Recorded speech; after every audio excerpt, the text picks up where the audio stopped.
പാരമ്പര്യ വൈരികളാണ് യുഎസും ഉത്തര കൊറിയയും. അടുത്തും അകന്നും കഴിയുന്ന രാജ്യങ്ങൾ. ഇരു രാജ്യങ്ങളും തമ്മിലുള്ള അകൽച്ച വർദ്ധിക്കുകയാണോ? യുഎസ് പ്രസിഡന്റായി വീണ്ടും അധികാരമേൽക്കാൻ ഡൊണാൾഡ് ട്രംപ് തയ്യാറെടുക്കുന്നു. അതിനൊപ്പം ഉത്തര കൊറിയയിൽ president Kim Jong Un US വിരുദ്ധ നയങ്ങൾ നടപ്പാക്കാനുള്ള ഒരുക്കത്തിലുമാണ്.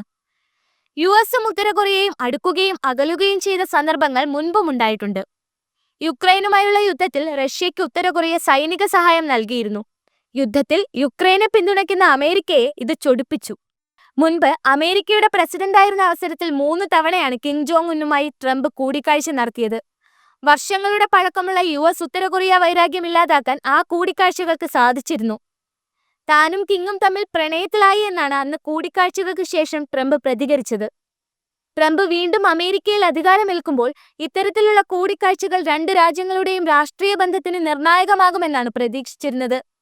എന്നാൽ യുക്രൈൻ റഷ്യ യുദ്ധത്തിൽ അമേരിക്കയും ഉത്തര കൊറിയയും എതിർചേരിയിൽ നിൽക്കുന്ന രാജ്യങ്ങളെ പിന്തുണയ്ക്കുന്നത് ഇത്തരം പ്രതീക്ഷകളെ അസ്തമിപ്പിക്കുന്നു.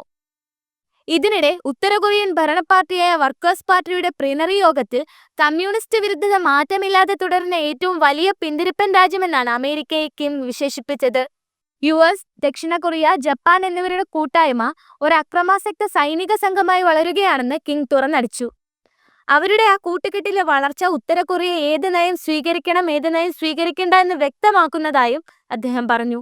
എന്തായാലും കടുത്ത അമേരിക്കൻ വിരുദ്ധ നയങ്ങൾ കൈക്കൊള്ളാനുള്ള തീരുമാനങ്ങൾ ഉത്തര കൊറിയ എടുത്തു കഴിഞ്ഞു. എങ്ങനെയുള്ള നയങ്ങളായിരിക്കും സ്വീകരിക്കുക എന്ന കാര്യത്തിലാണ് ഇനി വ്യക്തത വരേണ്ടത്. യുഎസിനെതിരെയുള്ള നടപടികളുടെ ആരംഭം എന്നോണം ഉത്തര കൊറിയയെ കൂടുതൽ ശക്തമാക്കാനാണ് കിം ശ്രമിക്കുന്നത്. അതിനായി ഉത്തര കൊറിയയുടെ പ്രതിരോധ മേഖലയുടെ സാങ്കേതിക ശേഷി വർദ്ധിപ്പിക്കുക, സൈനികരുടെ മാനസികാരോഗ്യം മെച്ചപ്പെടുത്തുന്നതിനുള്ള പദ്ധതികൾ രൂപീകരിക്കുക തുടങ്ങിയ ആശയങ്ങൾ കിം മുന്നോട്ട് വെച്ചിട്ടുണ്ട്.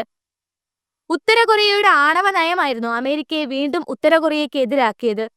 ഉത്തര കൊറിയ അവരുടെ ദീർഘദൂര ആണവ മിസൈലുകളുടെ വികസന പരീക്ഷണ പ്രവർത്തനങ്ങൾ വിപുലീകരിച്ചിരുന്നു.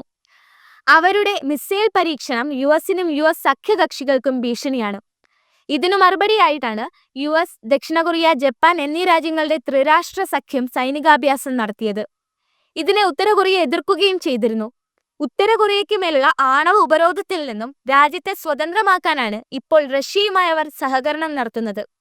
യുക്രൈനുമായുള്ള യുദ്ധത്തിൽ റഷ്യയ്ക്ക് ആയുധങ്ങളും സൈനികരെയും ഉത്തര കൊറിയ കൈമാറുമ്പോൾ പ്രത്യുപകാരമായി റഷ്യയിൽ നിന്നും ഉത്തര കൊറിയയ്ക്ക് ലഭിക്കുന്നത് ആണവായുധങ്ങൾ നിർമ്മിക്കാനുള്ള നൂതന ആയുധ സഹായങ്ങളാണ്.